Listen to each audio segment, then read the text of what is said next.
There are many ways to kind of begin sitting practice, and one of the ones I like is actually, they say sometimes beginning by doing a little metta at the beginning or the end, but I think it's nice to kind of create the right attitude towards the practice itself. And is that button on down there? Yeah. It's on, John. That's on. Okay. That's on. So if we have any problem, it's with that thing. This thing. Let's see. Okay, now it should work. Yeah, it was on standby. Just like most of the time. Life is.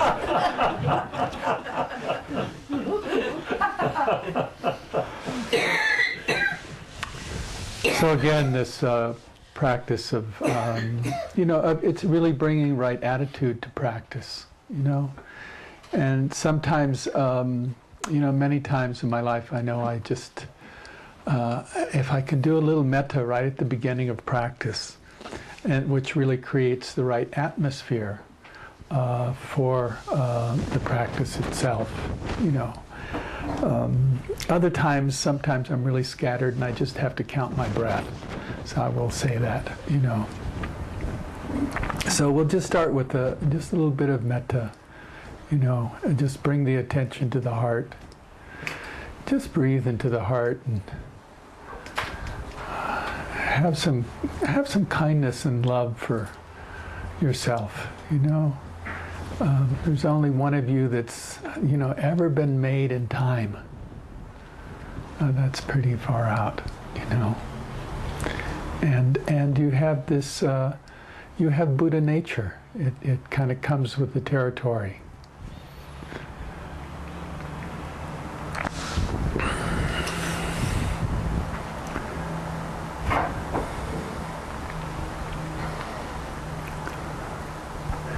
And I always think, metta, they always, traditionally it starts with yourself, but it's not really yourself because it really isn't that self.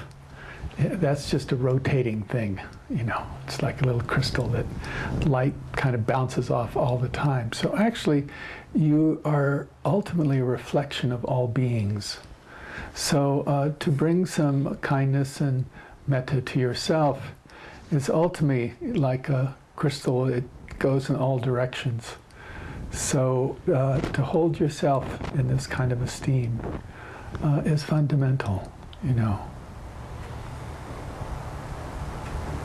We bring this equanimity, this balance, this even-mindedness to our practice, and then we elicit this kindness, towards our body, towards our mind, and ultimately to this good heart.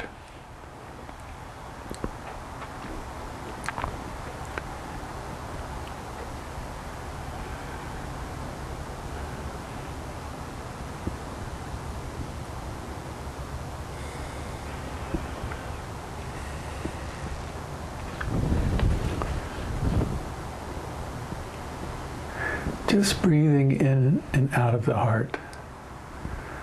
And again, you can use phrases if you'd like, but I really like the practice. It just to be with a good heart.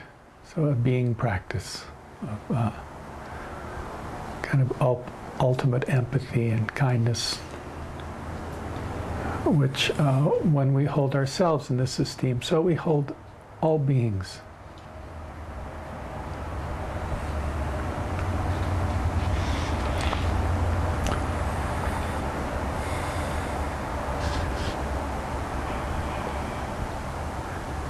And then from this eliciting the good heart, you can turn your attention to the body sitting here and the posture.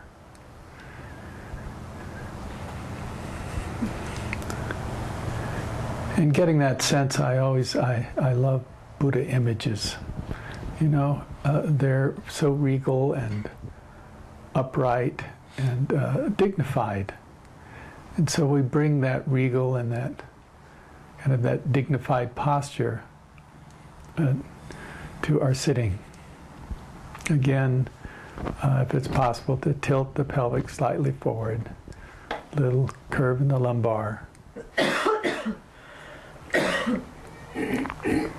And putting the hands so there's not too much pressure on the shoulders.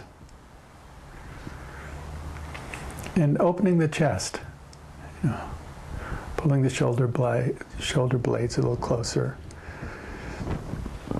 Shoulders back. And the chin just straightening, pulling it in some.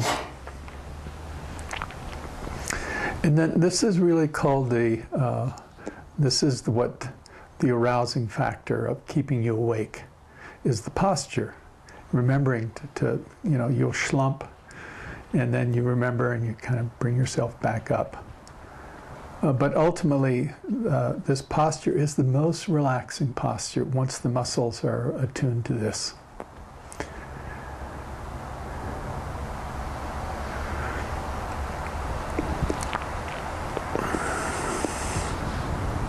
And once you've kind of elicited this kind of the determination to keep this posture, then there's the capacity of softening, which is really more the stabilizing factor. And again, allow there to be some softening, particularly in the head, the brain, the eyes, the hearing. Since there's so many sense organs in the head, it's important just to soften the eyes, soften the hearing itself. If there's taste or smell.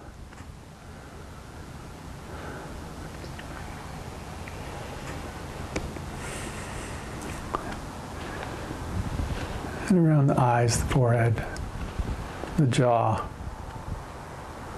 the neck, the muscles, shoulders, down through the arms and the fingers.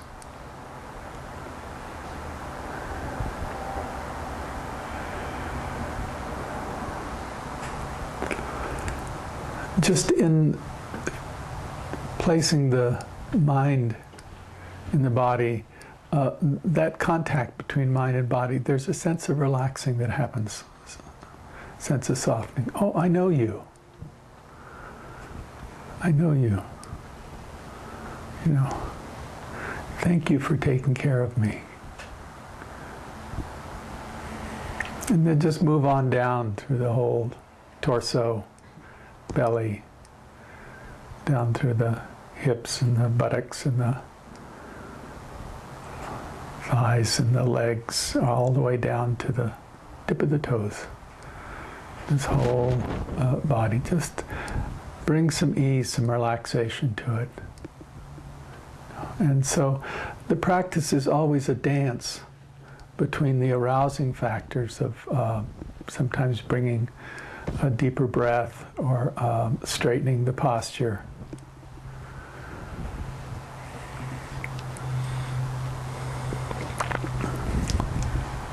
And relaxing. So a dance between the kind of factors of attending and attention to ease and relaxation. Always kind of playing, it's always the balancing act here. And then just to expand a little beyond just the breath itself this morning, is it's just the body and different ways of connecting. The basic fundamental practice is we are essentially narcissistic. We are self-involved, which causes a lot of suffering. And the practice is, how do we thin that out, And as you go through the parts of the kind of from the breath to the body, from the body to different feelings and emotions, to thinking itself, How do we do that? You know, well, in the tradition, when it comes to body, there is essentially the play of the elements of air, earth, water, and fire. And they are the dance of the body. And so as you sit here, and if there is, these are just senses of quality. They're not I, me, mine. So there is the earth element of just noticing heaviness sometimes. Body kind of slumps or tired and heaviness. Other times there's kind of energy and there is lightness of body. That's simply the earth element in play. It's not I, me, or mine. It's just simply, heaviness or lightness, and the noticing of that. There is the water element, which one notices sometimes a sense of kind of the cohesion, I don't know if there's a word called liquidity, but it sounds good, you know. But traditionally, it's really noting the cohesion and the sense of flow or movement that's available to us, you know. There's also the air element. In the air element, simply in the body to feel it, to know it, not as I, me, mine. Sometimes there's, the body vibrates. Sometimes can be quite strong, tingling, kind of sometimes subtle and not so subtle movement of the body, just due to the air element, you know. And these are just qualities, not, they're just experienced as things that arise, are there for a while and pass away. The fourth of the elements is that of what we know as fire.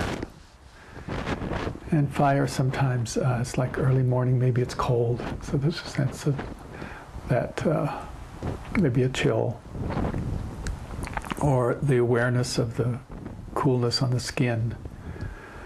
And then it's also its opposite, which sometimes there's a kind of a outside heat, and sometimes there's internal heat. Again, these are just impersonal processes that can be noted without identifying, you know, or making up story about it. They're just things that rise or be known and pass away. And these are simply the elements in play.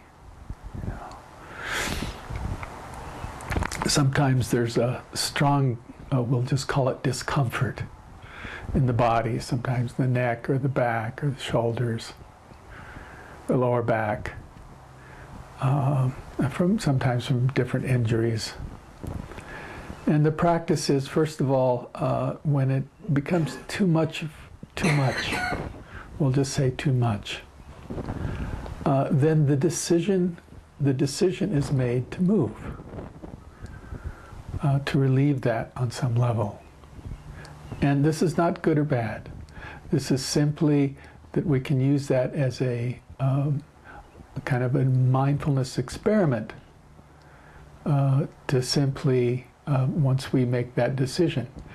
Now, in making that decision, I encourage you to actually stay with the discomfort for a little while. We're so used to just simply, as soon as there's an itch or a discomfort, then we move away from it, you know.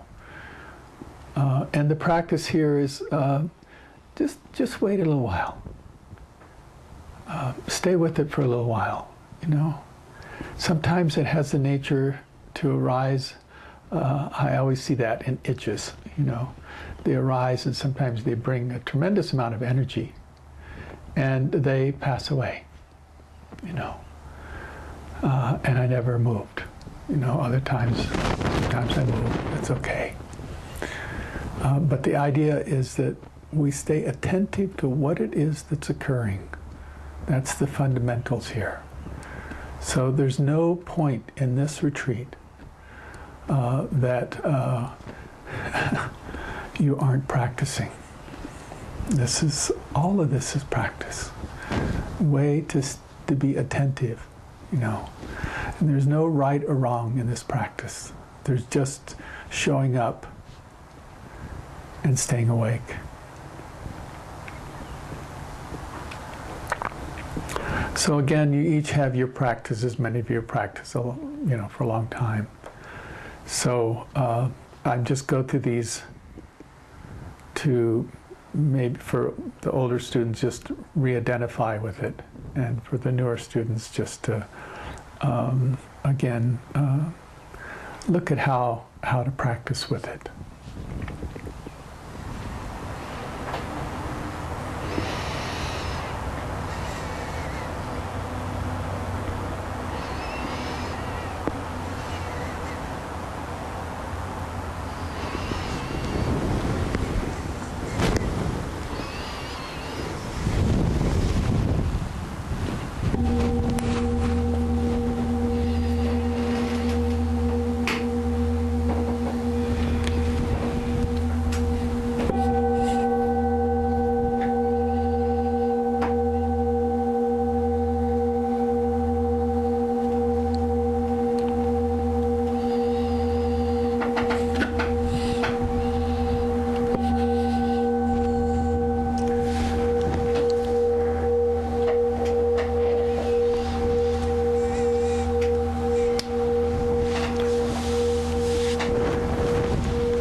So we've kind of done the breath and the body, and tomorrow we'll go into just feeling tone.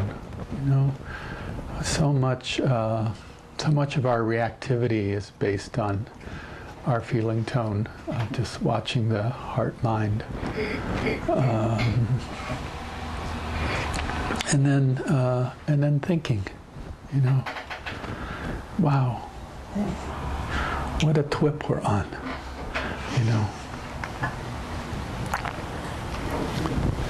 And then later, probably Thursday, I'll move into just, for me, one of the big pieces here is just awareness itself, which has the tendency to liberate everything, And, so I like teaching and talking about that. So this morning, do you have any questions?